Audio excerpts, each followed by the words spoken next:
Is the Royal Bank of Canada calling for a housing crash? Let's have a look. Hello everyone, Florian here and welcome to another episode of Heiser Says. Grab your stein of coffee because I thought this would be quite an interesting article to have a look at. A quick little one from Off-Plan Property Exchange. You know how much I love buying off the plan. Housing affordability in Canada faces challenges without a crash. Is this the Royal Bank of Canada calling for a housing crash there? Because, well, if you're not aware, the housing affordability in Canada is, well, just as bad, if not worse than Australia at the moment. It's getting harder and harder for young people to buy housing. Mike Martins, or Mike in the Night, he has covered that many times before too. Check him out if you want to look at some of his videos on the topic. A recent report from RBC highlights the dire conditions of housing affordability across Canada. The report suggests that it will take years and concentrated effort to restore affordability unless there is a housing crash that would destroy property values. However, any progress in improving affordability is expected to be slow. Now, people here in Australia too, they're calling for a crash, they're begging for a crash, they want a crash. The problem is, if you have a significant fast crash in property values, there'll be ripple effects through the rest of the economy. So you might be worse off than otherwise. That's the problem. The key issue highlighted by the RBC is the need for a significant increase in housing supply. Without a substantial increase, even if new homes are built, rising construction costs could prevent Canadians from being able to afford them. And we're seeing that here in Australia. We've got construction costs going up. I just did a video about the new changes in energy efficiency requirements. You now need a 7-star assessment in New South Wales. So that's about 16 grand per house. There you go.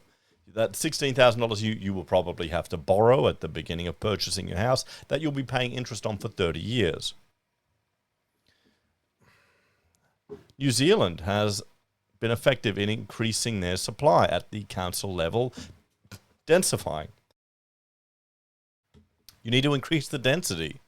You need to make it easier for people to build, easier for people to build up. Here's the thing, guys. You can't expect the city to never change. You can't expect to live in the same suburb that you lived at as a kid with increased amenity, closer to everything because of increased infrastructure and transportation, and not expect it to be more valuable. That's just the harsh reality of it. Things change. You know, Australia and Canada and many other countries were much more attractive places to live now than when we were a dominion, or at least particularly Canada. The report emphasizes the ongoing struggle of Canadian buyers, stating that extremely difficult affordability conditions will continue to be experienced. It also attributes the notable cooling in home resale activity during the summer in Ontario and British Columbia to these pressures, with many buyers being priced out of the Vancouver and Toronto markets. I mean, Canada is a huge country, but like Australia, how much of it isn't somewhere where you wouldn't want to live? The RBC asserts that the erosion of affordability caused by the pandemic is still impacting the housing market. Major housing markets in Canada are facing different challenges. In Vancouver, despite hopes for improved affordability, home prices have climbed rapidly again following a market rebound in the second quarter. The previous year had seen a drop in prices due to soaring interest rates, similar to what we've got here in Australia. Now we're at another peak. We're at another peak, guys. Now the question is that a dead cat bounce? We won't know until later. Calgary. Currently, Calgary is regarded as the hottest housing market in the country. Inventory is at a 15-year low, and that's supply right there. That is supply. People aren't being forced to sell, so they're not selling. Home resales are at pre-pandemic levels. Buyers are competing fiercely for the limited inventory. And the move away from mum and dad investors owning a few houses is going to be much worse once you get the big corps buying up. And then you've got big conglomerates owning housing. In America, are they ever going to sell? Maybe we'll have to see. In Edmonton is experiencing a difficult situation compared a different situation compared to Calgary.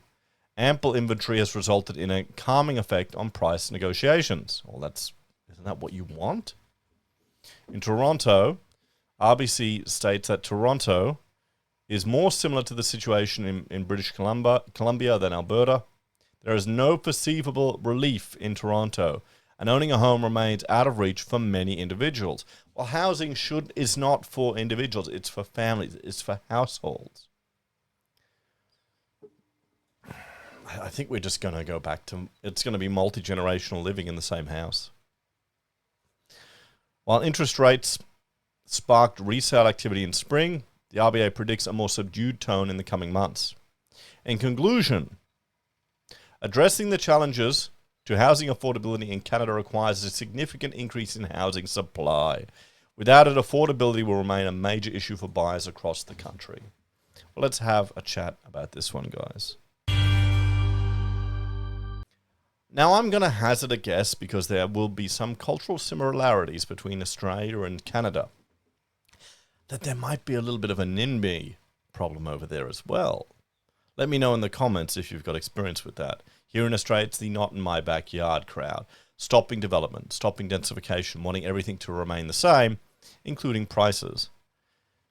I mean, you've got to think about it. How many of us are descendants of immigrants? My father, he moved to the other side of the world to seek opportunity. Sure, he got out of East Germany. Where was it? He applied for America. I don't know if he applied for Canada.